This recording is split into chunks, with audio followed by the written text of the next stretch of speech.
Aleluia, glorificado e exaltado seja o nome de nosso Senhor e Salvador Jesus Cristo.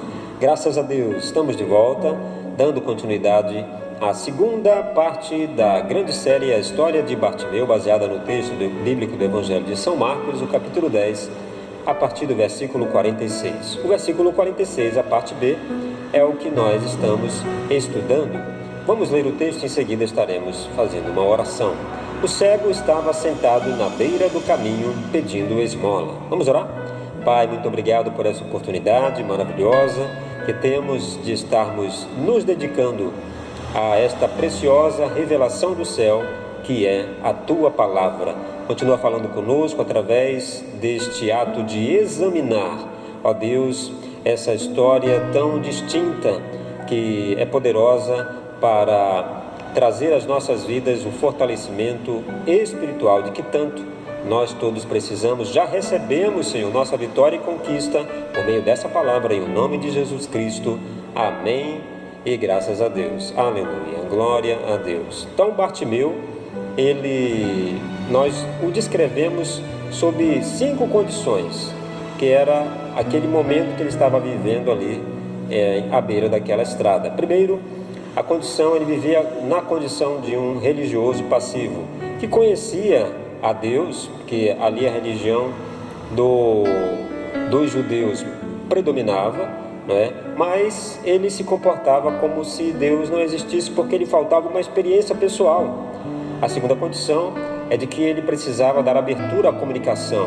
Ele ouvia muito as pessoas por ali passarem, né?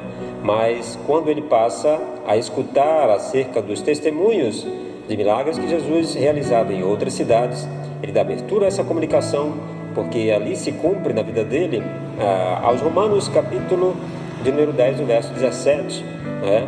Que a fé vem pelo ouvir, e ouvir a palavra de Deus. Ele então espera o seu momento para se expressar, é quando ele então completa, né, o verdadeiro significado da comunicação.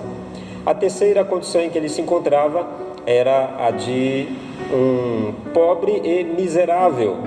Ele precisava ser preenchido, ser satisfeito. Nós vamos ver mais adiante que ele mais tinha para receber, quando na condição de mendigo, ele estende a sua mão, do que mesmo para dar alguma coisa. A partir do seu encontro com Jesus, esse quadro vai mudar. Ele também se encontrava ansioso. A ansiedade é uma sensação de expectativa do futuro, não é? Quando nós estamos ansiosos, nós estamos aguardando por alguma coisa que logo aconteça. Então ele vivia nessa pressão interna, não é? A sexta condição, que é a que nós veremos hoje, ela trata a respeito de estar sentado no escuro.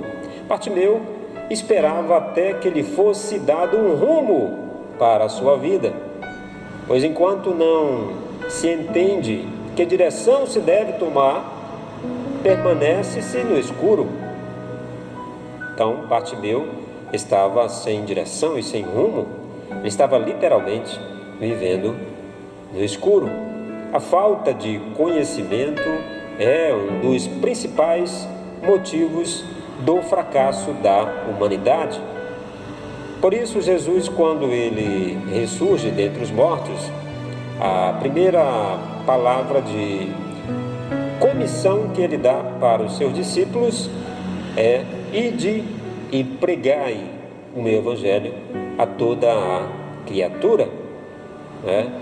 Também está escrito no livro dos profetas, eu diria que no livro de Oséias, por falta de conhecimento o meu povo perece. Então, no idioma hebraico, quando se fala a respeito de luz, está se referindo a conhecimento. Quando se fala a respeito de escuridão, está se referindo à ignorância. Mais uma vez, nós voltamos a citar aqui Provérbios 4, verso 18. O sábio Salomão, ao escrever esse texto, ele faz essa revelação, né? Quando ele diz: a vereda do justo é como a luz do dia, vai brilhando mais e mais, até ser dia perfeito. Essa também era uma sabedoria das civilizações antigas. Os sábios diziam que a condição do homem é de sair da absoluta ignorância e chegar até a absoluta sabedoria. Jesus, nos evangelhos, no capítulo de número 5 do Evangelho de Mateus, ele diz: sede perfeitos como é perfeito o meu Pai que está no céu. Isso está atrelado, né? Está conectado, relacionado com o conhecimento da verdade, porque é exatamente a palavra de Deus e a ação do Espírito Santo que irão promover essa grande mudança. O apóstolo São Paulo também, quando escreve aos Romanos, no capítulo 12, no versículo número 2, ele diz: não tomeis a forma deste mundo, mas transformai-vos pela renovação da vossa mente. Também na segunda carta de Paulo a Timóteo, no capítulo 2, verso 15, diz aos obreiros: procura apresentar-te a Deus aprovado, como obreiro que não tem de que se envergonhar, que maneja bem a palavra da verdade. Então, obteve um nível de conhecimento.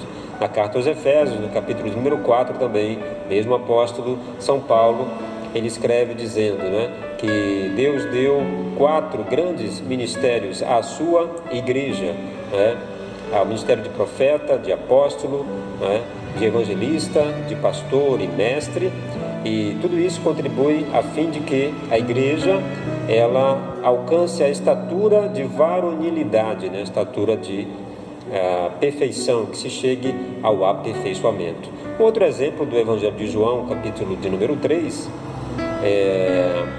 citando no Evangelho de João, é o exemplo de Nicodemo. Nicodemos, ele era um dos principais dos judeus, ele era um rabino, porém, à noite, conta-nos a história, ele foi ter com Jesus e disse: bem sei que és vindo de Deus, porque ninguém pode fazer os sinais que fazes se não for procedente de Deus. Jesus ali, então, mostrou a Nicodemos que ele tinha uma necessidade de nascer de novo, começar tudo outra vez, começar pela palavra e pela obra do Espírito Santo, que é exatamente essa harmonia que promove a grande mudança na vida do ser humano, a verdade de Deus e a ação do Espírito Santo.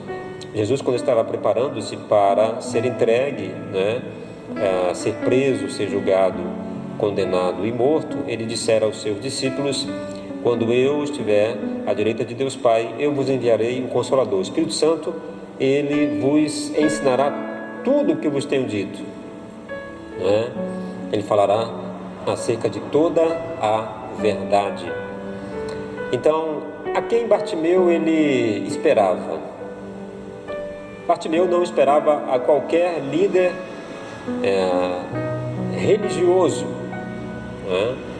Hoje, muitos têm desistido de esperar. As suas convicções, elas estavam em Jesus, porque de fato Jesus, ele é fiel, fidelíssimo para cumprir as suas promessas. O grande diferencial da liderança de Cristo é que ele diz que entregaria a sua vida e ele a tomaria de volta. Então Jesus ressuscitou dentre os mortos.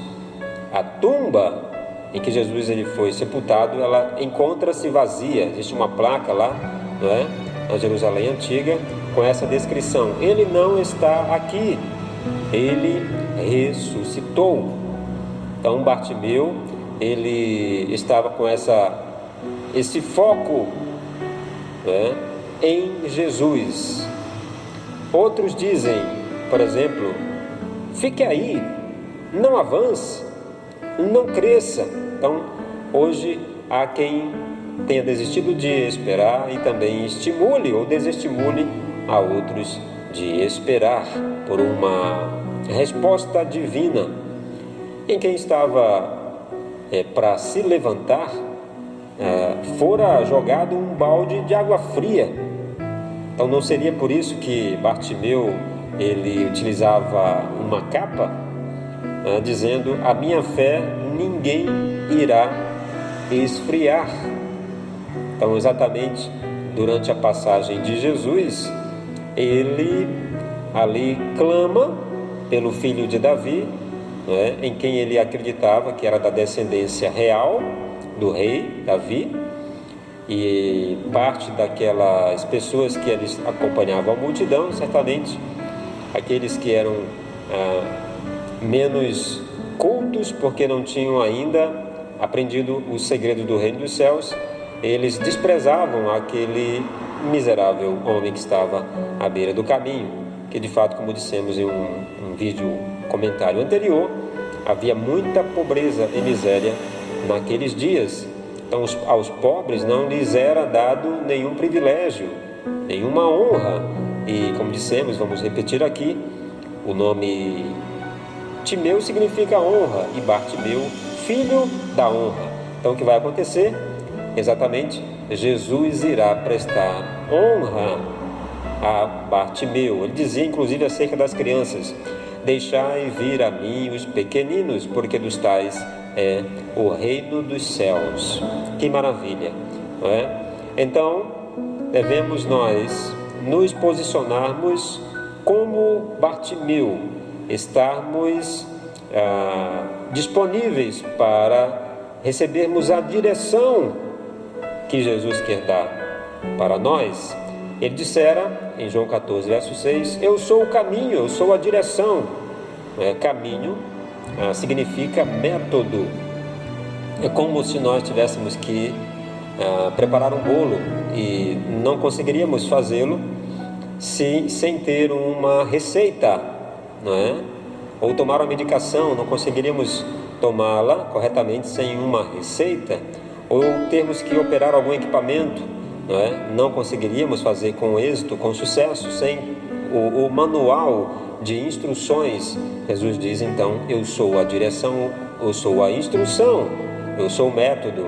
O salmista Davi, quando escreve no Salmo de número 119, não é? O versículo de número 103, se estiverem enganados, se coloca nos comentários, não é? Ele disse: lâmpada para os meus pés é a tua palavra e luz para o meu caminho. Então, aqui damos uma pausa e retornamos no próximo vídeo. Que Deus esteja dando continuamente, através desses estudos e outros, direção para a sua vida, para as nossas vidas. Receba essa palavra em nome de Jesus Cristo, para a glória de Deus. Amém e graças a Deus.